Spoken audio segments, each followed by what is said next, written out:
U806 mini remote control helicopter. Yeah, this thing's pretty cool.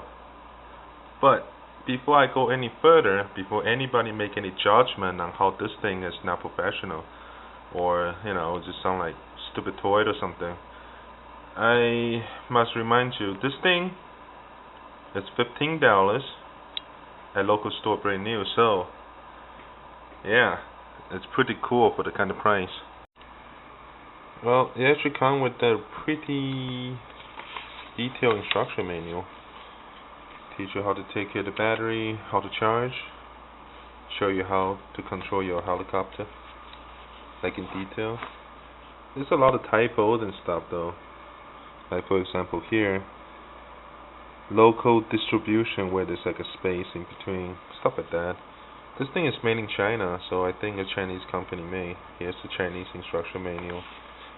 I guess they're famous for doing English typos for just about anything.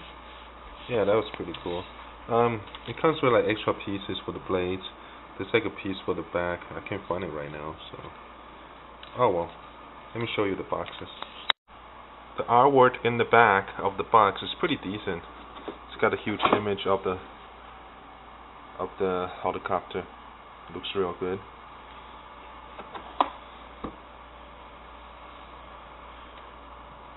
Collect all these exciting new sets. It will give you infinite pleasure. It is creative and durable with education fun. Please remove packaging and attachments before giving this toy to the child. Please return packaging for future reference. Well, education fun, huh? And nothing much at the front. And some stuff on the side. More easy to control. Chromatic flashlight. Flies and hovers like a rally helicopter. I guess it's trying to say a real helicopter. Yeah. A Revolution electronic power helicopter, fully assembled. Everything you need is to fly already. Probably meant fly ready or something. Included and installed. Oh well. It's got a little handle. Oh yeah, must not forget. Other than these things, it comes with a little USB charger. Yeah. And also on the remote, you can also charge with the battery, because it has a wire for charging right on the side. So yeah, pretty cool.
Bye.